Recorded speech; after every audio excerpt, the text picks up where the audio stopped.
இன்னைக்கு வீடியோல வந்து பாத்தீங்க அப்படின்னா நம்ம வந்து லாஸ்ட் அப்லோட் பண்ணியிருந்த வீடியோஸ்ல நிறைய பேர் வந்து கமெண்ட் பண்ணுங்க. ஸோ இதில் உள்ள மேக்ஸிமம் கமெண்ட்டுக்கு நான் வந்து ரீப்ளை பண்ணியிருக்கேன்.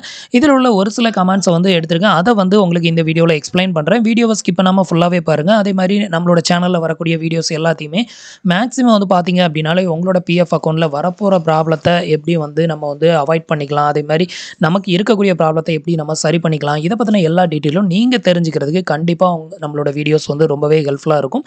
ஸோ முடிஞ்ச வரைக்கும் வரக்கூடிய வீடியோஸ் எல்லாத்தையுமே ரெகுலராக ஃபாலோ பண்ணுங்கள். ஸோ அப்போ தான் வந்துட்டு உங்களோட அக்கௌண்ட்டில் எந்த ப்ராப்ளம் வராமல் பர்ஃபெக்டாக நீங்கள் வந்து மெயின்டைன் பண்ண முடியும். ஸோ இப்போ வந்துட்டு வீடியோக்கு போகலாம். அதுக்கு முன்னாடி நீங்கள் இது வரைக்கும் நம்மளோட சேனலுக்கு சப்ஸ்கிரைப் பண்ணலை அப்படின்னா மறக்காமல் சப்ஸ்கிரைப் பண்ணிக்கோங்க. நம்மளோட வீடியோஸ் உங்களுக்கு யூஸ்ஃபுல்லாக இருந்தது அப்படின்னா மறக்காமல் உங்களோட ஃப்ரெண்ட்ஸுக்கும் ரிலேட்டிவ்க்கும் ஷேர் பண்ணுங்கள். ஸோ ஃபஸ்ட்டு கமெண்ட் வந்து பார்த்தீங்க அப்படின்னா நவீன்குமார் அப்படிங்கிற ஒருத்தர் வந்து கமெண்ட் பண்ணியிருக்காரு. Claim rejected but PDF file is not open, unable view is rejected reason. How to find the rejected reason and how to resolve this error. So எப்படி வந்து ரிஜெக்டட் ரீசனை வந்து ஃபைண்ட் அவுட் பண்ணுறது அப்படின்னு போட்டிருக்காரு. இதில் இவர் வந்து மென்ஷன் பண்ணியிருக்கிறதா ரிஜெக்டட் ரீசன். இதை ஃபைண்ட் அவுட்லாம் பண்ண தேவை கிடையாது. டேரெக்டாக உங்களோட பிஎஃப் கிளைமில் போயிட்டு நீங்கள் வந்து செக் பண்ணிங்க அப்படின்னா கிளைம் ரிஜெக்டட் ரீசன் வந்து இருக்கும். ஸோ ஒருவேளை அதில் ஷோ ஆகலை அப்படின்னா உங்களோட பிஎஃப் பாஸ்புக்கை வந்து ஓப்பன் பண்ணி செக் பண்ணிங்க அப்படின்னா அதில் ரிஜெக்டட் ரீசன் வந்து கொடுத்துருப்பாங்க. ஸோ இப்போ இவரோட ப்ராப்ளம் என்ன அப்படின்னு பார்த்தீங்கன்னா இவரோட பிஎஃப் கிளைம் வந்து ரிஜெக்ட் பண்ணியிருக்காங்க. ரிஜெக்டட் ரீசனில் வந்து பார்த்தீங்க அப்படின்னா PDF file is not open, இதுதான் வந்து பார்த்தீங்கன்னா ரீசன். ஸோ இந்த மாதிரி வந்து உங்களுக்கு ரீசன் வந்துச்சு அப்படின்னா உங்களுக்கு உங்களோட சைடில் எந்த ப்ராப்ளமே கிடையாது. ஸோ நீங்கள் வந்து கிளைம் பண்ண அந்த கிளைம் ஃபைல் வந்துட்டு அவங்க ஓப்பன் பண்ணும்போது சம்டைம் இந்த பிடிஎஃப் ஃபைல் வந்து ஓப்பன் ஆகாது. சம்டைம் எரர்னால இந்த மாதிரி ஓப்பன் ஆகாமல் போகலாம். ஸோ அதனால தான் உங்களுக்கு ரிஜெக்டட் பண்ணியிருக்காங்க. இந்த மாதிரி உங்களுக்கும் பிஎஃப் கிளைம் வந்து ரிஜெக்டட் ரீசனில் பிடிஎஃப் ஃபைல் நாட் ஓப்பன் அப்படின்னு போட்டிருந்தா நீங்கள் எதை பற்றியும் கேர் பண்ணனா மறுபடியும் வந்துட்டு இமீடியட்டாகவே கிளைமுக்கு வந்து அப்ளை பண்ணுங்கள். ஸோ அப்போ நீங்கள் அப்ளை பண்ணும்போது உங்களுக்கு கண்டிப்பாக வந்து கிளைம் வந்து செட்டில் ஆகும். உங்களோட பிடிஎஃப் ஃபைல் வந்து ஓப்பன் ஆகாத ஒரே ரீசனால் மட்டும்தான் இவங்க வந்து ரிஜெக்டட் பண்ணியிருக்காங்க. ஸோ இது வந்து உங்களோட சைடில் உள்ள ப்ராப்ளம் கிடையாது. சம்டைம் ஏதாவது சர்வரில் எரர் இருந்ததுனாலோ இது மாதிரி பிடிஎஃப் ஃபைல் வந்து ஓப்பன் ஆகாது அவங்க ஓப்பன் பண்ணும்போது. ஸோ அதனால் அவங்க வந்து மறுபடியும் வந்துட்டு அதை ஓப்பன் பண்ண ட்ரை பண்ண மாட்டாங்க. ஸோ ரிஜெக்டட் அப்படின்னு போட்டுருவாங்க. ஸோ மறுபடியும் நீங்கள் அப்ளை பண்ணுங்கள், உங்களுக்கு இந்த ப்ராப்ளம் வந்து ரிசால்வ் ஆயிரும். அடுத்த செகண்ட் ப்ராப்ளம் வந்து பார்த்தீங்க அப்படின்னா hi bro, PF account old account to new அக்கௌண்ட்டுக்கு ட்ரான்ஸ்ஃபர் பண்ண accept by employer pending at field office இப்படி வந்து இருக்குது. நான் அப்ளை பண்ணி 15 days ஆயிடுச்சு, இதே ஸ்டேஜில் தான் இருக்குது அப்படின்னு வந்து சொல்லியிருக்காரு. ஸோ இப்போ இவரோட டவுட் வந்து பார்த்தீங்க அப்படின்னா பெண்டிங் அட் ஃபீல்ட் ஆஃபீஸ் அப்படின்றது இது என்ன ரீசன் அப்படின்னு கேட்டிங்கன்னா ஃபஸ்ட்டு நம்ம வந்து பிஎஃப் அமௌண்ட்டை ஒரு கம்பெனிலேருந்து இன்னொரு கம்பெனிக்கு ட்ரான்ஸ்ஃபர் பண்ணுறோம் அப்படின்னா ஃபஸ்ட்டு வந்து எம்ப்ளாயருக்கு தான் ஃபார்வர்ட் ஆகும். எம்ப்ளாயர் வந்து அப்ரூவல் பண்ணணும். இவருக்கு வந்து பார்த்தீங்கன்னா எம்ப்ளாயர் வந்து அப்ரூவல் பண்ணிட்டாங்க. உங்களுக்கு 15 நாளையில் எம்ப்ளாயர் அப்ரூவல் பண்ணதே பெரிய விஷயம் தான். நிறைய பேருக்கு வந்து பார்த்தீங்கன்னா 3 மாதம் 4 மாதம் ஆகி கூட எம்ப்ளாயர் வந்து ரெஸ்பான்ஸ் பண்ணாமல் பெண்டிங்கில் தான் வந்து கிடக்கும். பட் உங்களுக்கு எம்ப்ளாயர் ஃபாஸ்ட்டாக ரெஸ்பான்ஸ் பண்ணிட்டாரு. இப்போ வந்து பெண்டிங் அட் ஃபீல்ட் ஆஃபீஸ் இருக்குது. ஃபீல்ட் ஆஃபீஸ் மேக்ஸிமம் வந்து பார்த்தீங்கன்னா ஒரு 15 நாளைக்குள்ளேயே மேக்ஸிமம் அப்ரூவல் பண்ணிடுவாங்க. கொஞ்சம் வெயிட் பண்ணுங்க. உங்களுக்கு ஃபீல்ட் ஆஃபீஸ் வந்து அப்ரூவல் கொடுத்துட்டாங்க அப்படின்னா உங்களோட பிஎஃப் அமௌண்ட் வந்து சக்ஸஸ்ஃபுல்லாக வந்து ட்ரான்ஸ்ஃபர் ஆயிரும். ஸோ இது வந்து 15 நாள் தான் உங்களுக்கு ஆச்சு. ஸோ இது வந்து ஒரு பெரிய டைமிங்லாம் கிடையாது. நிறைய பேர் வந்துட்டு 6 மாதம் 3 மாதம் இந்த மாதிரி டைமிங்லலாம் வெயிட் பண்ணிட்டு இருக்கிறவங்க நிறைய பேர் இருக்கிறாங்க. ஸோ உங்கள் அக்கௌண்ட்டில் எந்த ப்ராப்ளமும் கிடையாது. இப்போதைக்கு ஃபீல்ட் ஆஃபீஸில் வந்து அப்ரூவலுக்காக பெண்டிங்கில் இருக்குது. கூடி சீக்கிரத்தில் வந்து பிஎஃப் ஆஃபீஸ் வந்து அப்ரூவல் பண்ணுவாங்க. அது வரைக்கும் வெயிட் பண்ணுங்க. அடுத்த ஒருத்தர் வந்து நமக்கு கமெண்ட் பண்ணியிருக்காரு. இவரோட ப்ராப்ளம் என்ன அப்படின்னு பார்த்தீங்கன்னா bro, I transfer my previous company employee plus employer share to my new company. After transfer it's not showing for form 19 and 10C, it's showing only advance claim. How to withdraw that transfer full amount, please guide me. So இப்போ இவரோட doubt என்ன அப்படின்னு பார்த்தீங்கன்னா பழைய கம்பெனியில் உள்ள அமௌண்ட்டை present கம்பெனிக்கு ட்ரான்ஸ்ஃபர் பண்ணியிருக்காரு. ட்ரான்ஸ்ஃபர் பண்ணிவிட்டு அவர் வந்து பழைய கம்பெனியில் உள்ள அமௌண்ட்டை வந்து கிளைம் பண்ணதுக்கு நான் ட்ரை பண்ணேன். எனக்கு வந்து அட்வான்ஸ் ஃபார்ம் மட்டும் தான் ஷோ ஆகுது அப்படின்னு சொல்லியிருந்தாரு. ஸோ உங்களோட கரண்ட் கம்பெனியில் நீங்கள் வந்து கரண்டில் ஒர்க்கிங்கில் இருந்தாலோ இல்லை வந்து ரிலீவ் ஆகி வெளியே வந்ததுக்கப்புறமா உங்களுக்கு டேட் ஆஃப் எண்ட் வந்து அப்டேட்டட் பண்ணாமல் இருந்தாலோ உங்களுக்கு ஃபார்ம் நம்பர் 1910C வந்து ஷோ ஆகாது. உங்களுக்கு அட்வான்ஸ் ஃபார்ம் மட்டும்தான் வந்து ஷோ ஆகும். ஸோ இது வந்து உங்களுக்கு பிஎஃப் பற்றி டீட்டெயில் தெரியாததுனால தான் இந்த மாதிரி கமெண்ட் பண்ணுறீங்க. எப்போவுமே வந்து பார்த்தீங்கன்னா கரண்ட் கம்பெனியில் டேட் ஆஃப் எண்ட் வந்து அப்டேட்டட் வந்து பண்ணலை அப்படின்னா உங்களால் ஃபுல் கிளைமுக்கு அப்ளை பண்ணவே முடியாது.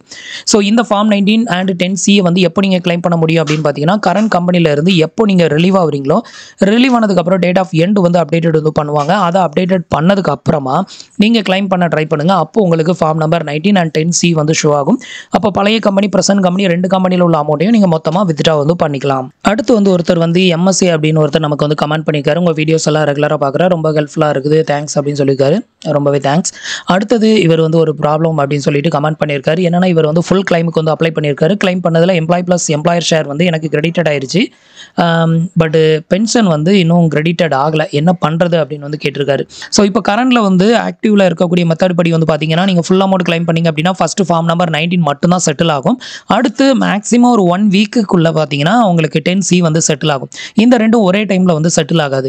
கொஞ்ச நாளைக்கு முன்னாடி வரைக்கும் வந்து பார்த்தீங்கன்னா இந்த மாதிரி டிலே ஆகாது. உங்களுக்கு ஃபார்ம் நம்பர் 19 செட்டில் ஆனதும் பின்னாடியே வந்து 10Cயும் வந்து செட்டில் ஆயிரும். பட் இன்னைக்கு இருக்கக்கூடிய அப்டேட் படி வந்து பார்த்தீங்கன்னா ஃபார்ம் நம்பர் 19 10C ரெண்டுமே சேம் டைம் வந்து செட்டில் ஆகாது. ஃபஸ்ட்டு ஃபார்ம் நம்பர் 19 வந்து உங்களுக்கு செட்டில் ஆகும். அதுக்கப்புறம் மேக்ஸிமம் 1 வீக் டைம் எடுத்துக்கும். அந்த ரேஞ்சுக்குள்ள உங்களுக்கு வந்து இந்த அமௌண்ட் வந்து செட்டில் ஆயிரும். ஸோ நீங்கள் வந்து இதை பற்றியும் ஒரி பண்ணிக்கணும்னு அவசியம் இல்லை. கொஞ்ச நாள் வெயிட் பண்ணுங்கள், உங்களுக்கு கண்டிப்பாக அந்த அமௌண்ட் வந்து செட்டில் ஆகும். அடுத்தது வந்து ஒருத்தர் வந்து நமக்கு கமெண்ட் பண்ணியிருக்காரு, STS அப்படின்னு சொல்லிட்டு. ப்ரோ, நான் ஒரு கம்பெனியில் வேலை பார்த்தேன், அந்த கம்பெனியில் இருந்து ப்ராப்பராக ரிலீவ் வாங்காமல் வந்துட்டேன். இப்போ நான் வந்து PF கிளைம் பண்ண ரிக்வெஸ்ட் கொடுத்து 20 டேஸ் ஆகுது, அண்டர் ப்ராசஸில் இருக்குது, பணம் வரலை, அக்கௌண்ட் கிளைம் ஸ்டேட்டஸில் ரிசைன்னு இருக்குது, என்னால் பணம் வித்ட்ரா பண்ண முடியுமா அப்படின்னு வந்து கேட்டிருக்காரு.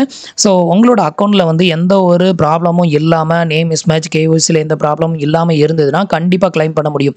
உங்கள் அக்கௌண்ட்டில் வந்து நீங்கள் டேட் ஆஃப் எண்ட் வந்து கரெக்டாக அப்டேட் பண்ணி கிளைம் போட்டிருக்கீங்க அப்படின்னா கண்டிப்பாக உங்களுக்கு கிளைம் செட்டில் ஆகும் அப்படின்னு வந்து எதிர்பார்க்கலாம். உங்கள் அக்கௌண்ட்டில் வேறு ஏதாவது ப்ராப்ளம், ஏதாவது வந்துட்டு கான்ட்ரிபியூஷன் மிஸ்மேட்ச் இருந்தாலோ, இல்லை கான்ட்ரிபியூஷன் டெபாசிட் பண்ணாமல் விட்டுருந்தாலோ, இல்லை KYCயில் ஏதாவது பிரச்சனை இருந்தாலோ உங்களுக்கு ரிஜெக்டட் ஆகிறதுக்கு வாய்ப்பு இருக்குது. இப்போ 20 டேஸ் ஆயிருக்குன்னு சொல்லிக்கோங்க, இன்னும் ஒரு 10 டேஸ் வெயிட் பண்ணுங்கள். அதுக்குள்ளே மேக்ஸிமம் உங்களுக்கு வந்து அடுத்த ஸ்டேட்டஸ் வந்து அப்டேட் பண்ணிடுவாங்க. அதில் கிளைம் வந்து செட்டில் அப்படின்னு வந்துருச்சுன்னா டெஃபினட்டாக உங்களோட அமௌண்ட் ஃபுல் அமௌண்ட்டையும் நீங்கள் வித்ட்ரா பண்ணிடலாம். இன்கேஸ் உங்கள் அக்கௌண்ட்டில் வேறு ஏதாவது பிரச்சனை இருந்தது அப்படின்னா கண்டிப்பாக நீங்கள் கம்பெனி வந்து காண்டாக்ட் பண்ண மாதிரி இருக்கும். ஸோ அப்போ தான் உங்களுக்கு பிரச்சனை, தலைவலி பிரச்சனைகள் எல்லாமே கிரியேட்டட் ஆகும். ஸோ இப்போதைக்கு உங்கள் அக்கௌண்ட்டில் வந்து பணம் வருமா வராதா அப்படிங்கிறத எதையும் கன்ஃபார்மாக சொல்ல முடியாது. ஏன்னா அண்டர் ப்ராசஸில் இருக்கும்போது நமக்கு தெரியாது. இதுக்கப்புறம் கிளைம் செட்டில் இல்லை ரிஜெக்டட் அப்படின்னு ஏதாவது வந்துச்சுன்னா அதில் ஸ்டேட்டஸ் என்ன போடுறாங்க அப்படிங்கிறத டிபெண்ட் பண்ணி தான் உங்களுக்கு என்ன பிரச்சனை இருக்குது, கிளைம் பண்ண முடியுமா முடியாதா அப்படிங்கிறது எல்லாமே அடுத்தது தான் வந்து சொல்ல முடியும். கிளைம் பண்ண முடியாது அப்படின்னு ஒன்று கிடையாது, கண்டிப்பாக கிளைம் பண்ணலாம். பட் ப்ராப்ளம் வந்து ரிசால்வ் வந்து பண்ணுறது தான் வந்து பார்த்தீங்கன்னா ரொம்பவே ரிஸ்கியாக இருக்கும். உங்களோட கம்பெனி சப்போர்ட் இல்லாமல் உங்கள் அக்கௌண்ட்டில் ஏதாவது ப்ராப்ளம் இருந்ததுன்னா கிளைம் பண்ணுறது ரொம்ப டிஃபிகல்ட்டாக இருக்கும். இதை தவிர மேக்ஸிமம் வந்து கிளைம் வந்து பண்ணிக்க முடியும். ஸோ ஒரு 10 டேஸ் வந்து இன்னும் வெயிட் பண்ணுங்கள், அடுத்த ஸ்டேட்டஸ் வர்றதை பாருங்கள். செட்டில்னு வந்துருச்சுன்னா பிரச்சனையே கிடையாது, உங்களுக்கு கண்டிப்பாக அமௌண்ட் வந்து செட்டில் ஆயிரும். அடுத்தது ஒருத்தர் வந்து அருண்குமார் அப்படிங்கிற ஒருத்தர் நமக்கு வந்து கமெண்ட் பண்ணியிருக்காரு. சார், நான் வந்து 6 மந்த் ஒர்க் பண்ணிட்டு ரிலீவ் ஆகிட்டேன். 6 மந்த்துக்கும் PF அண்ட் ESI வந்து பிடிச்சாங்க. பட் இப்போ நான் வந்து PF பேலன்ஸ் செக் பண்ணும்போது பண்ணால் பேலன்ஸ் வந்து 0ன்னு காட்டுது. அதை எப்படி கிளைம் பண்ணுறது சொல்லுங்கள் அப்படின்னு கேட்டிருக்காரு. ஸோ இவரோட PF அக்கௌண்ட் பாஸ்புக்கை செக் பண்ணும்போது 0ன்னு இருக்குது. இவர் மொத்தம் 6 மாதம் ஒர்க் பண்ணியிருக்கேன் அப்படின்னு சொல்லியிருக்காரு. 0 அப்படின்னு இருக்குது அப்படின்னாலே உங்களால் கிளைம் பண்ண முடியாது. ஸோ இதுக்கு வந்து என்ன காரணம் அப்படின்னு பார்த்தீங்கன்னா, உங்களோட கம்பெனிலேருந்து PF பிடிச்சிருப்பாங்க, ஆனால் உங்கள் அக்கௌண்ட்டில் டெபாசிட்டட் வந்து பண்ணியிருக்க மாட்டாங்க. ஸோ உங்களோட அக்கௌண்ட்டில் PF எதுவுமே டெபாசிட்டட் வந்து பண்ணலை, அதனால தான் வந்து பார்த்தீங்கன்னா 0 வந்து காட்டுது. இதை வந்து கிளைம் பண்ணணும் அப்படின்னா ஃபஸ்ட்டு நீங்கள் உங்கள் கம்பெனியை போய் காண்டாக்ட் பண்ணி உங்களுக்கு அந்த 6 மாதத்துக்கான பணத்தையும் டெபாசிட்டட் வந்து பண்ண சொல்லுங்கள்.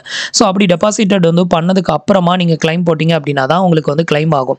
ஸோ இதில் வந்து இதுக்கு முன்னாடி ஒரு ரூல்ஸ் வந்து சொல்லுவாங்க, மினிமம் வந்து 3 மந்த்துக்கு ஆஃப்டரில் தான் வந்து நிறைய கம்பெனியில் PF டெபாசிட்டட் வந்து பண்ணுவாங்க அப்படின்னு சொல்லிட்டு அந்த 3 மாதத்துக்கான பணத்தையும் மொத்தமாக டெபாசிட்டட் வந்து பண்ணுவாங்க. ஒரு சில கம்பெனியில் 6 மாதத்துக்கு அப்புறம் தான் கண்டினியூஸாக ஒர்க் பண்ணுறாங்களா அப்படிங்கிறத பார்த்துட்டு 6 மாதத்துக்கு அப்புறம் தான் டெபாசிட்டட் வந்து பண்ணுவாங்க. இவங்க வந்து PF பிடிப்பாங்க, பட் டெபாசிட்டட் வந்து பண்ண மாட்டாங்க அப்படின்னு சொல்லுவாங்க. பட் அது வந்து இப்போதைக்கு நடைமுறையில் இருக்கா இல்லையா அப்படின்னு வந்து தெரியல. ஆனால் இவங்களுக்கு வந்து 0 அப்படின்னு இருக்கிறதுனால இவங்களுக்கு இப்போ எம்ப்ளாயர் வந்து பணம் எதுவும் டெபாசிட்டட் வந்து பண்ணலை, கான்ட்ரிபியூஷன் எதுவுமே. ஸோ அதனால 0ன்னு இருக்குது. இன்னும் அவங்க ஒருவேளை டெபாசிட்டட் வந்து பண்ணுனா நீங்கள் வந்து கிளைம் பண்ணிக்கலாம், இல்லைனா கிளைம் பண்ண முடியாது. ஸோ அப்படி நீங்கள் கிளைம் பண்ணாலும் ஃபார்ம் நம்பர் 19 மட்டும் தான் கிளைம் பண்ண முடியும், பென்ஷன் வந்து கிளைம் பண்ண முடியாது. மினிமம் 8 மாதத்துக்கு மேலே ஒர்க் பண்ணிங்க அப்படின்னா மட்டும்தான் பென்ஷன் வந்து கிளைம் பண்ண முடியும். ஸோ இப்போ இவருக்கான ப்ராப்ளம் என்ன, இதை பற்றின டீட்டெயில் உங்களுக்கு தெரிஞ்சிருக்கும் அப்படின்னு நினைக்கிறேன். அடுத்தது ஒருத்தர் வந்து நமக்கு வந்து கமெண்ட் பண்ணிக்காங்க. அவங்களோட ப்ராப்ளம் வந்து பார்த்தீங்க அப்படின்னா அவங்களோட பேன் கார்டுலையும் ஆதார் கார்டுலையும் இனிஷியல் வந்து மிஸ்மேட்சாக இருக்குது.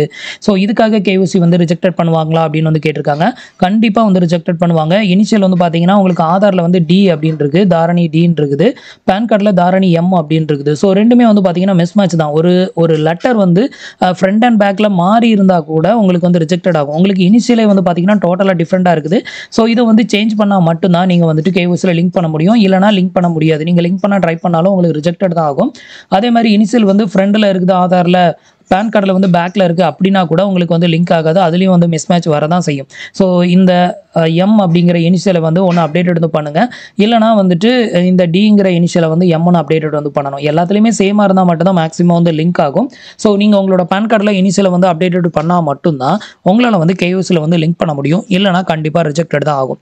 ஸோ இன்னைக்கு வீடியோஸில் வந்து பார்த்தீங்கன்னா நம்ம சேனலில் நம்மளோட வீடியோஸ்க்கு கீழே பண்ணியிருந்த ஒரு சில கமெண்ட்ஸ்க்கான சொல்யூஷன் என்ன அப்படிங்கிறத வந்து பார்த்தீங்க. அடுத்த வீடியோவில் வந்து நிறைய பேர் நமக்கு வந்து மெயில் பண்ணியிருக்காங்க. ஸோ அதில் வந்து இருக்கக்கூடிய ப்ராப்ளம்ஸ் அண்ட் அதுக்கான சொல்யூஷன் என்ன அப்படிங்கிறத உங்களுக்கு அடுத்த வீடியோஸில் வந்து அப்லோட் பண்ணுறேன். ஸோ ஃப்ரெண்ட்ஸ், இன்னைக்கு சொன்ன இந்த இன்ஃபர்மேஷன் உங்களுக்கு ரொம்பவே யூஸ்ஃபுல்லாகவும் இன்ஃபர்மேட்டிவாகவும் இருந்திருக்கும் அப்படின்னு நினைக்கிறேன். நம்மளோட வீடியோஸ் பிடிச்சிருந்ததுன்னா லைக் பண்ணுங்கள், ஷேர் பண்ணுங்கள், கமெண்ட் பண்ணுங்கள். மறக்காமல் நம்மளோட சேனலுக்கு சப்ஸ்கிரைப் பண்ணி சப்போர்ட் பண்ணுங்கள். தேங்க்ஸ் ஃபார் வாட்சிங்.